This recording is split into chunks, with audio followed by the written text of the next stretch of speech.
Control and Prevention is issuing guidance for communities of faith.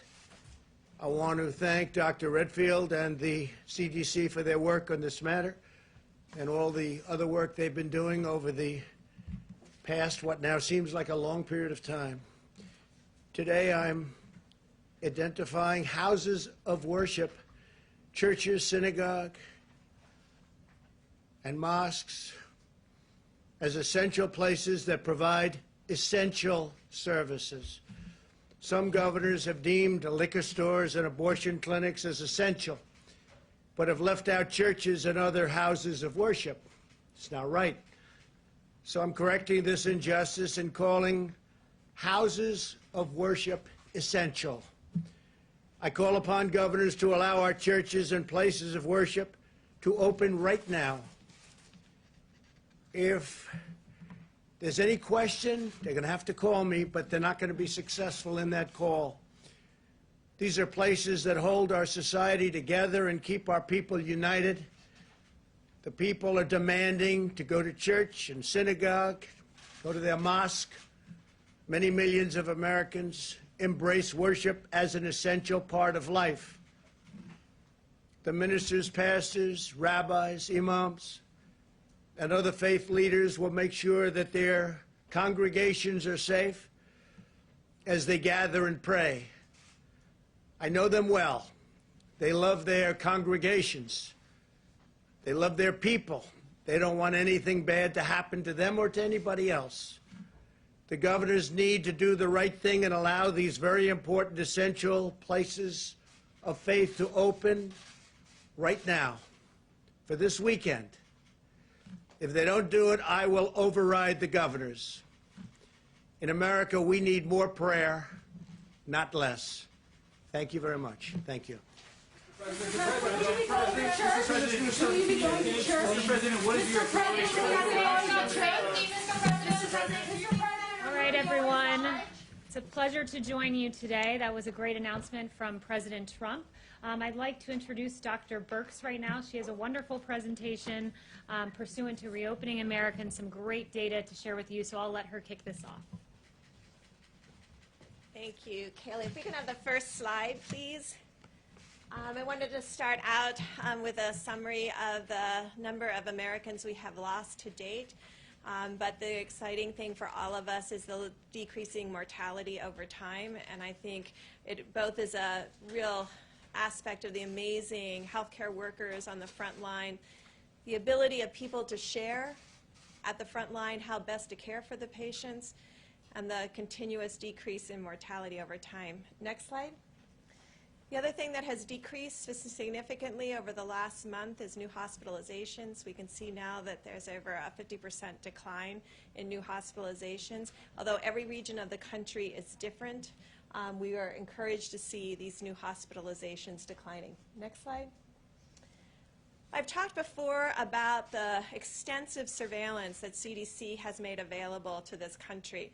This is looking at their syndromic surveillance from emergency rooms. You can see that both COVID-like illnesses, shown in the orange and shown in the blue, influenza-like illness, taking up both of those cases together, you can see significant declines week over week. A number of people coming to the emergency room with these illnesses. It goes along with our new hospitalizations. What we like to do is triangulate data, put data together from multiple sources to see if we're seeing the same trends so that we can ensure that we're making progress together. Next slide. This is their influenza-like illness surveillance system that has been up and running for more than a decade now. You can see each of the influenza peaks of this last year. I think that's very important to remind people of because we had influenza A, influenza B, and then we had COVID-like illness. And while we know it's COVID, that's the last orange peak. What we really find encouraging is across the country, we are below baseline. Why is that particularly important? Now, these are reported state by state, county by county. So each county will be able to see precisely where they are. And then if there's changes in this, it becomes yet again an early alert system. So I've showed you two early alert systems. One of them, emergency rooms visits based on our syndromic illness qualifications that the CDC has up on their website. and then the influenza-like illness. And again, to the American people, all of these are available on the CDC website under COVID-19 cases and surveillance. Next slide. Now, I want to show you, I'm going to go through these very quickly. This is where we started. This is influenza-like illness. The red, and the darker the red, the more significant the influenza-like illness is in that state. So you want to get to green. So this is the week ending March 28th. I think many of us can remember what that week was, and this was when we were at the very beginning of our acceleration into logarithmic phase. Next slide. This is April 4th. You're starting to see some of the states already turn green. Next slide. April 11th, more of the country. Next slide. April 18th. Next slide. April 25th. Next slide. May 2nd, and you can see, and I really call your attention to, there's an orange area on this slide, and you can see that it's the Maryland area, and we've been calling that out for a while, the high plateau in Maryland. You can also see Minnesota and Wisconsin. Next slide. And then you can see Wisconsin still. You can see Maryland is yellow. Next slide. I want to turn just a moment, and I know that took you through a lot of slides quickly, but I think we can see as a country we have decreasing amount of illness, both at the emergency room and reported through the influenza-like illness. Two of the surveillance systems that the CDC has up and running, these come from the states, they come from the counties, and many of the states have these also on their websites. We talked earlier about how we had prioritized testings to the area that had the most significant disease. And you can see now Rhode Island has led all of the states. It's almost up to testing 12% of all of their citizens. That's followed by New York. And you can't see New York, but that's the very next one. New York, and then North Dakota. And so you can see that, well, you could. Yeah. You can see that most of the high burdens areas of the United States had more than 6% testing. That's when I think you heard from Admiral Giroir, we wanted every state to test at least 2% of their population during May. You can see 100% of the states now are over 2% of their population. And we'll fix this slide so you can see every state, but many of the states now are over 4%. And this is just after getting all the materials to ensure that they have adequate transport media and swabs. So we're encouraged by the progress that many of the governors and states have made in their testing of their population. It is also why we took the opportunity to really encourage governors, and it was to encourage governors to test 100% of the nursing home residents and staff, because many of our outbreaks that we have seen over the last 2 months have started in nursing homes. Next slide. Now, this is a complicated slide, but this is trying to show you how we triangulate data. So I took you through our surveillance systems. I've taken you now into the start of how we use laboratory data to really understand what's happening both in the metros and at the state level. This is every single state. And you can see the triangles, the top part that you can see, the little triangle-y pieces, are the diamonds. That is where the states were in the number of positive tests. This is the nucleic acid test. This is diagnosing virus in your nose. You can see where it was 30 days ago and where it is now by the red squares. You can see a dramatic decline across the states, and indeed, New York City just 6 weeks ago was almost 40%. It is now for the first time as a New York state under 10%. And so this is the progress that we're making in both expanding testing, finding more people, but ensuring that we're getting testing rates at about 10%. This line is 10%. So 42 states are now have less than 10% test positive on a rolling 7-day average. Now, again, I'm going to call your attention to the top 3 states. The top 3 states with the largest percent, and this is so you can all make your decisions about going outside and social distancing, potentially playing golf if you're very careful and you don't touch the flags and all of those issues, playing tennis with marked balls with just one other person, so you're only touching your ball. We found really people who enjoy sports have been able to really adjust to social distancing, but you can see the top 3 states are Maryland, the district, and Virginia. And so there is still significant virus circulating here. That is followed by Nebraska, Illinois because of Chicago, and what we've talked about before about Minnesota. So those are our top states as far as still having high number of test positives. When I say high number of test positives, they're all under 20%. If I had shown you this slide 4 weeks ago, half of the country would have been over 20%. So this also shows progress, but also very clearly about the region we're living in right now with disease. Next slide. Now I wanted you to see this as a metro because that's as a state level. So we look at this in multiple different ways. The number one metro with the highest positivity rate is the District of Columbia, which includes Northern Virginia and Maryland, Montgomery County, and PG County. That is followed by Baltimore, Chicago, and Minneapolis. And so these are the places where we have seen really a stalling or an increase of cases, as in Minneapolis. You can see all the other metros. All the other metros are almost all exclusively below 10%. So we see this as great progress across the board in the metro areas. Next slide. So we also look at daily cases and daily case numbers, and I know that you all know that that's a very erratic, and it depends sometimes on how the tests were reported, how the case were reported, and so you often have to look at it over a 3 or 7 day period. This is looking at daily cases on a 7-day rolling average. You can see the number one at the top peak that has now come down dramatically is the New York metro area. Underneath that, you can see our concerns about Chicago and our concern in the yellow line of the Washington, D.C. area, because these are two areas that went through their logarithmic phase and are now at a high plateau with an unchanging number of cases day over day. That's the orange line and the yellow line.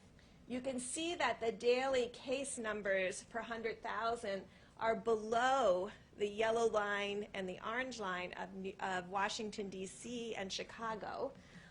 And that's New York and Boston and many of the others. Providence is also up as a per 100,000. And that's the way we like to look at it because we can really then understand it in relationship to populations.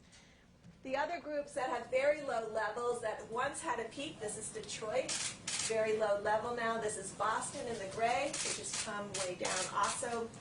And you can see down here is Atlanta and Miami. Next slide. Now sometimes, and I think recently there have been publications about where the world was before we started the Stop the Spread and before many states shut down. And just to take you back to that moment, on March 14th, before Stop the Spread, this is showing New York. I didn't even put March 14th on there because New York on March 14th had less than 50 cases reported. Chicago had less than 10. Washington had less than 10. LA had less than 20.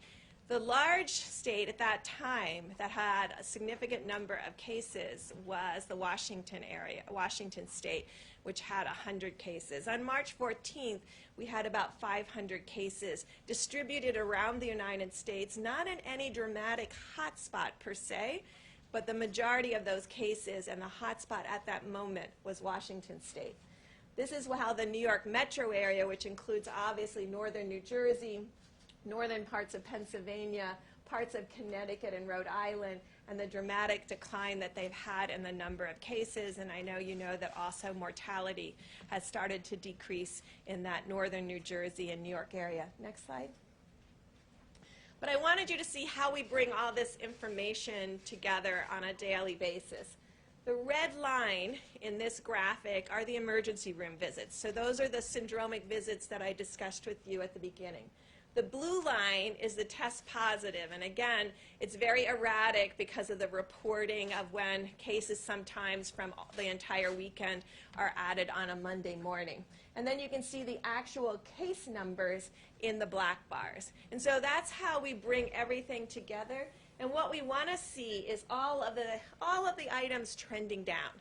We want to see the number of positives that you find because we really have states now looking for asymptomatic cases. So we want to ensure that both asymptomatic cases, symptomatic cases are all declining as shown in the blue line, that emergency room visits are declining and the actual case numbers are declining together. And of course then there's mortality behind that in the green lines that are green bars that are hard for you to see. Next slide. But this is the Washington area. And so that's why I want you to see that contrast. You can see there's not been that dramatic decline in the blue line. There's not been that dramatic decline in the black bars of cases. And there's not been a dramatic decline in the emergency room visits with COVID-like illnesses. So even though Washington has remained closed, LA has remained closed, Chicago has remained closed, we still see these ongoing cases. And I've asked the CDC, and the CDC is working with the local areas in Chicago and this area in LA to really understand where are these new cases coming from and what do we need to do to prevent them in the future. Next slide. This is Chicago, again, just to show you going up into this high plateau that has been fairly persistent. Next slide. And this is Los Angeles. So you can get a flavor of where we have concerns, of where cities have remained closed and metros that have remained closed but have still persistent high number of cases. Next slide.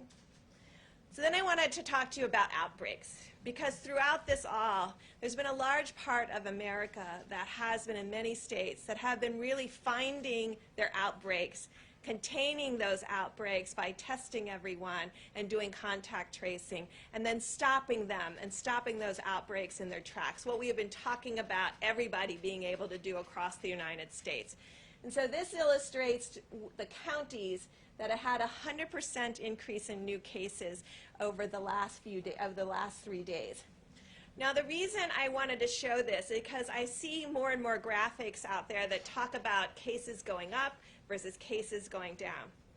Just to give you an example of Wyoming, and I think many of the groups now have Wyoming as a red state of cases going up. Wyoming 3 days ago had 5 cases confirmed, and yesterday had 9. So they qualify almost and show up as this large increase. It's a good alert for us. We immediately look and see what exactly is happening at the state website. But you can see when you have very low number of cases, you can have a doubling from 5 to 10 number of cases and show up as a 100% increase. And so each of these have to be investigated separately to really understand what this is. It is the way we find outbreaks in prisons. It's the way we have been finding outbreaks in nursing homes. And we have this graphic that goes through all of the counties as well as, next slide.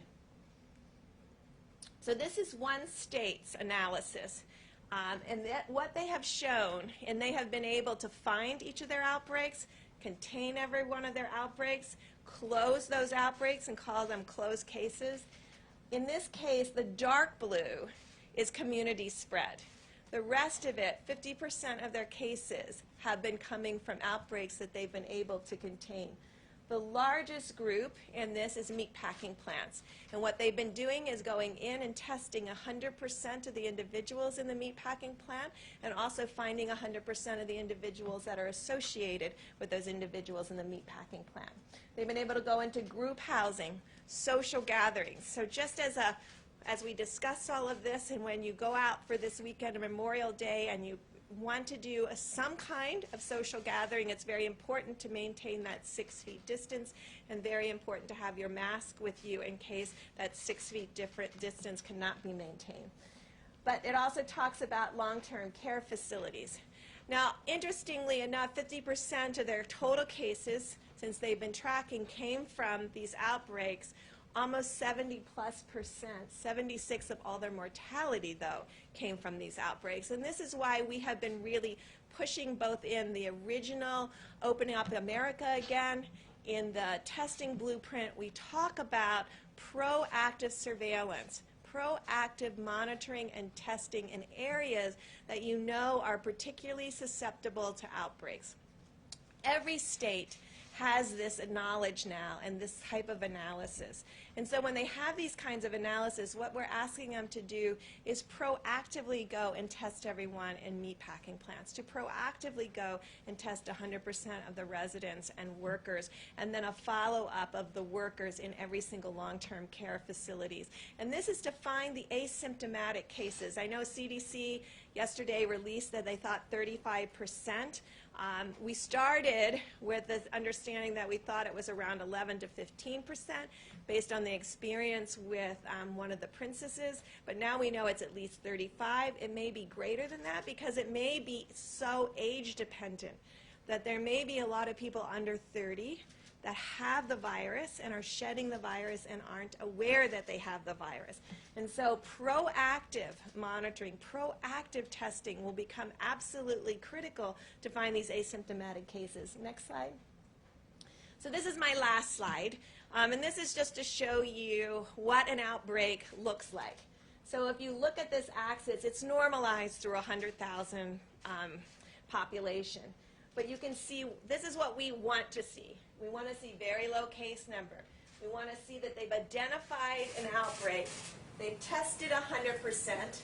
They've contained 100%. And then they don't find any more cases. And so this is what's happening across the country, county by county. This is a county map to really show you the work that's going on. And since the last 2 months, we've gone from, I think, less than 4,000 contact tracers to nearly 50,000 contact tracers. And this is what's been happening behind the scenes. But I really want to applaud the governors and state and the health and local, the health commissioners and the local health departments who have really been working quietly in an unassuming way to really find these cases, track these cases, isolate these cases, and ensure there's no additional spread. And you can see in many of these instances, they've gone more than 2 weeks without any additional spread. And so this is what we are hoping goes across the United States. Now, we all have to admit it's going to be much more difficult in metro areas because you have to really identify where are those asymptomatic cases and how will you find them. And it's why there's been a lot of additional resources going into disadvantaged areas and to the federal community clinics to be able to proactively be able to test for this virus and find asymptomatic individuals. When someone gets sick with COVID, excuse me, when someone gets sick with COVID, you've heard the cases. Some of them have very high fevers. And so they're not out walking around. So they may have been shedding virus for 1 or 2 days before they got significantly ill and they had to be in bed because they felt so terrible. Now think of that. They were maybe out 2 days. And so if they're 50% of the cases, they're only out for 2 of the days that they may be spreading virus. An asymptomatic individual that doesn't know they have COVID, they may be spreading and shedding the entire time that they're in the community. So instead of 2 days, it may be 6 days, or it may be 7 days. And so when we talk about proportions, 35% that are asymptomatic that are out in the community is a much more opportunity for transmission than someone who is getting sick and is only out in the community for 2 days. And so we know we have to find both, and we've been working with states about what proactive surveillance would look like in this case to find people who are asymptomatic. But it's also why we continue to recommend to the public very clearly that you can't tell who's infected. And so that's why you have to continue to social distance. That's why you need to continue to maintain 6 feet apart. I remember in the early days of HIV, people told me all the time that they knew who was infected. And I would say, you don't know who's infected. I could be infected. You're just saying you don't think I'm infected because I look healthy. There's a lot of healthy people out there with COVID that look healthy. And so we're asking continuously for you all to be outside, to enjoy your Memorial Day weekend, to play golf, to hike, as Dr. Fauci said, to play tennis with mark balls, and to be out with your families that you have been in the household with, and to even consider sharing social distance space as long as you have utensils that belong to individuals and that maybe can be thrown out immediately. There's a lot of things to think through. I know you can do this. I know the American people can do it. And so please, as you go out this weekend, understand you can go out, you can be outside, you can play golf, you can play tennis with marked balls, you can go to the beaches if you stay 6 feet apart. But remember that that is your space, and that's a space that you need to protect and ensure that you're social distance for others. Thank you. I want to start by, Dr. Birx, if I could have you stay here for just a moment or two. Zeke, I believe you emailed me a question about nursing homes and testing this morning. If you want to ask it, I'll have Dr. Birx give you an answer. I think that's great. Thank you. Dr. Birx, last week, or 2 weeks ago, you and the Vice President of Governors, you wanted 100% of nursing home residents and staff tested within 2 weeks. Most states aren't going to meet that. Some 2 weeks later haven't even started to try, saying it's in fact going feasible. Are you disappointed? And also, what are the consequences of that inaction? No, I know many of you don't know me. I'm a very aspirational and hopeful person that like to put out challenges because I think that's what needs to be done. You know, we've had it in the Open Up America guidance where we asked them to test all the nursing homes, nursing home residents and workers. We know that that group is very susceptible and has significant mortality. And so we continue to ask the states. We always look at the side of the ones who haven't been able to get it done. There are some that are getting it done. And I think what we will learn is from those who were able to get it done, how to do this more efficiently and effectively so that we can work together to ensure that not only we have the baseline testing, but we continuously test the workers within the homes to prevent any asymptomatic spread back to the residents once we show they're negative. We only have 1 million nursing home residents. We're testing way over 1 million people per week, getting closer to over 2 million people a week. So over that 4 million per 2 weeks, I was hoping that 1 million of those could be our nursing home residents. I think week over week as we see testing expand, it's not going to just be, and that's why I keep coming back to this, it's not the number of people you have tested. We see this all the time with other diseases. We have a lot of worried well that will come back frequently to get tested. We want to test, and we want states testing in areas where we know there's higher vulnerability to susceptibility to worse outcomes, like our nursing homes, areas where we know there have been outbreaks, such as prisons, meatpacking plants, particularly areas where people are transported to plants together or live together in a single residence or multiple residents, but there's multiple group home kind of housing situations. And among our inner cities where we know people may have not as much access to testing, it's why money has gone to the federal clinics for testing. It's why money and working with others have really improved testing through the pharmacies and ensuring more accessibility. I know it's a long answer, but we should never be discouraged by those who can't get it done. We should be encouraged by those who have shown us that it can be done. And then on the governor's calls, we have those governors present to the other governors how they did it. And following up on the President's announcement regarding places of worship being an essential and then having them all reopen, what guidelines and encouragement do you have for pastors, rabbis, imams, as they prepare to reopen? Is that appropriate nationwide right now, and what precautions do they need to follow if they're going to reopen their houses of worship? So and I've checked, all 50 states have on their website what their new cases were over the last 24 or 48 hours. We're trying to get every state to do that by community, by zip code. So because I really firmly believe a knowledgeable community can really make judgments for themselves. I think each one of the leaders in the faith community should be in touch with their local health departments so that they can communicate to their congregates. Certainly people that have significant comorbidities, we want them protected. I know those houses of worship want to protect them.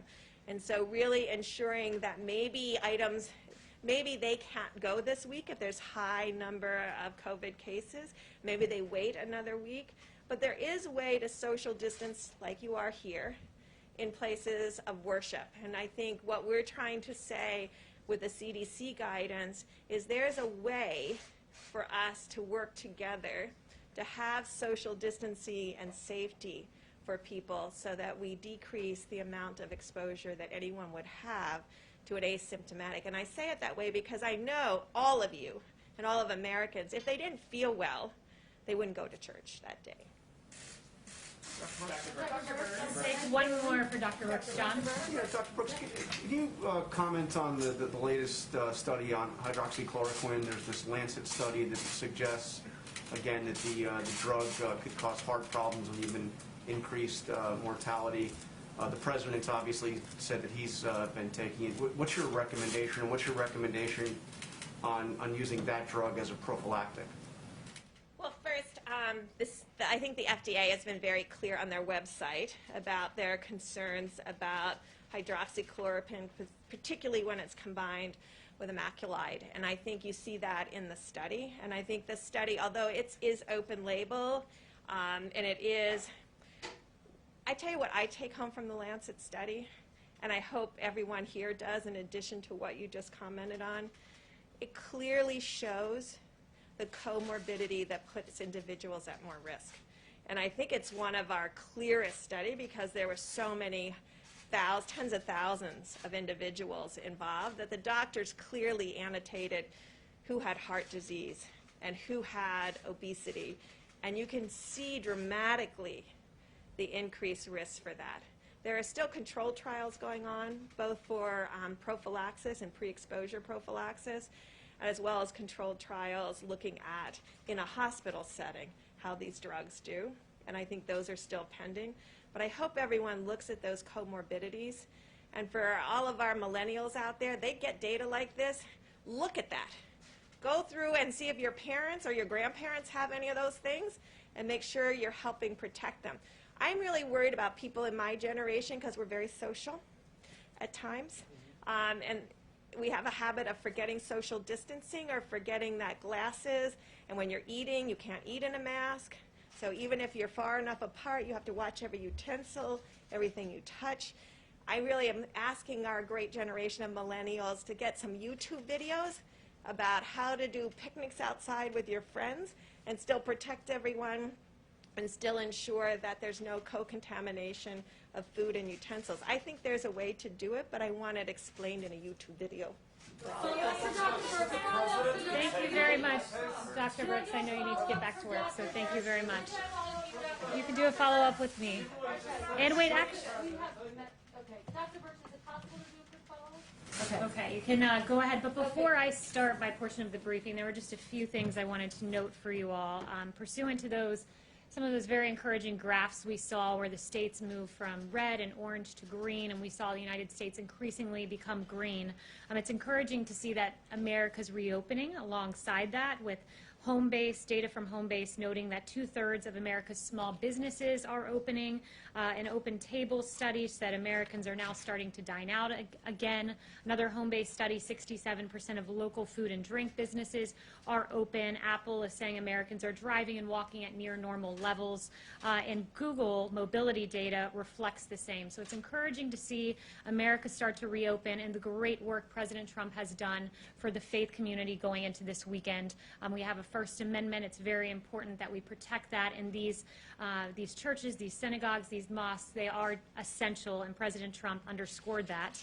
And finally, before getting started, I wanted to note that the President, as you all are well aware, donates his salary to various initiatives and parts across the federal government.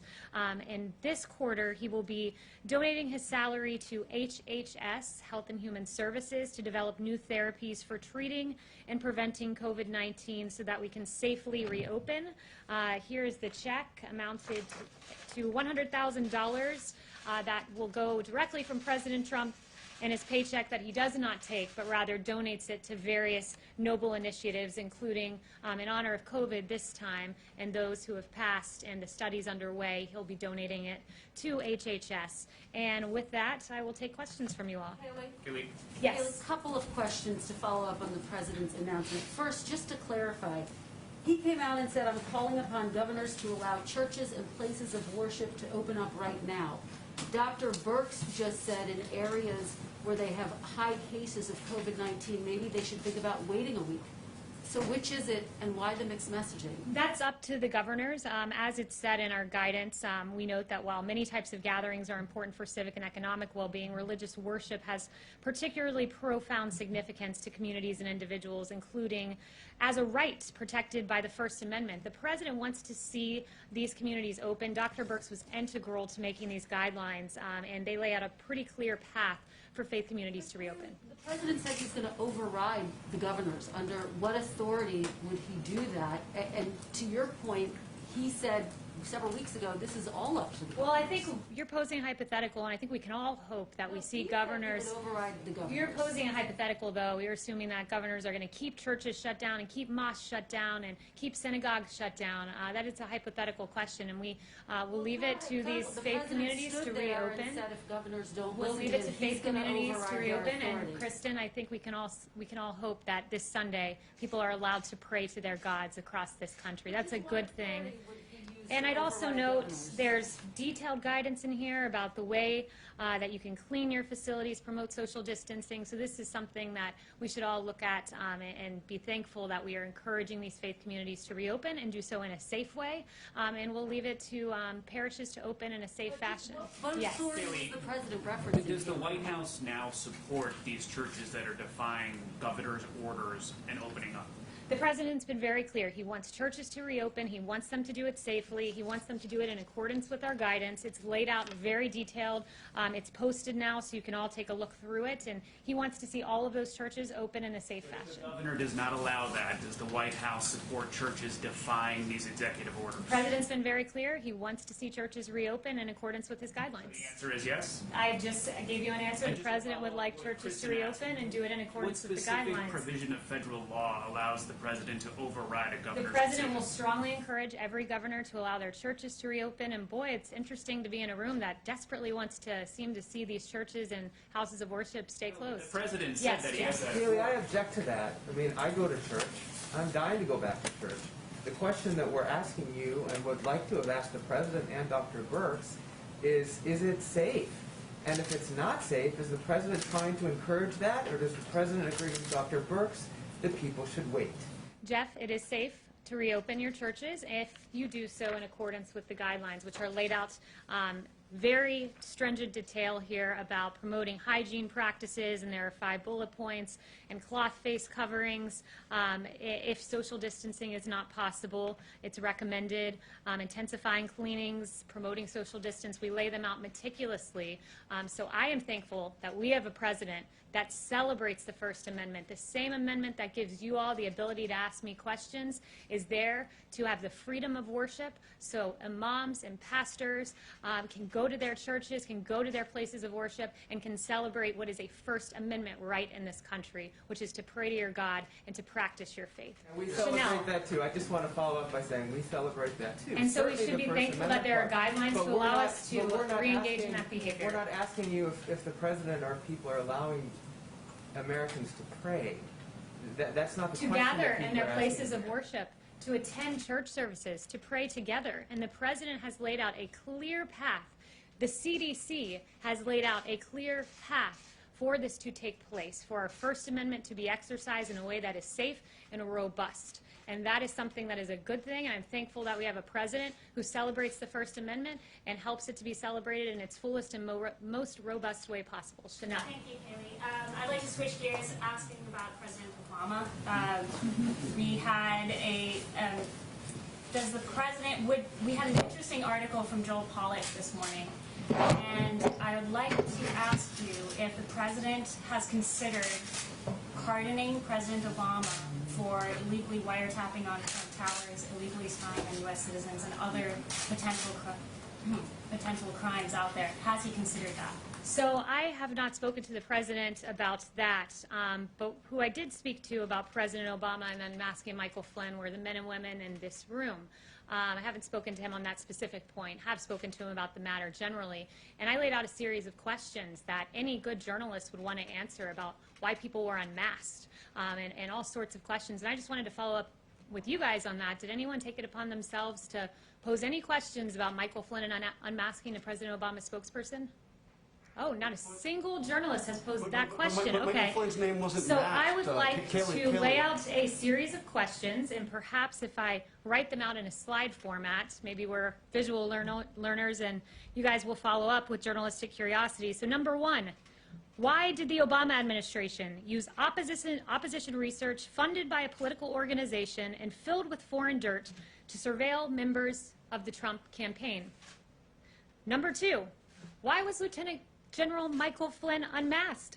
Not by the intel community entirely, but by Obama's chief of staff, by the former Vice President Joe Biden, by Susan Rice, by the Treasury Secretary. I mean, this is extraordinary. And, you know, if it were political appointees in the Trump administration, I can guarantee you I'd have questions in my inbox right now, but apparently Obama's spokesperson does not. Why was Flynn's identity leaked? In a criminal act. It is a criminal act to leak the identity of Michael Flynn to the press, but it happened. Where are the questions to Obama's spokesperson? Because my team would be running around this building should this have happened under the Trump administration. Why did the DOJ, Sally Yates, learn about the unmasking from President Obama? So much for going by the book.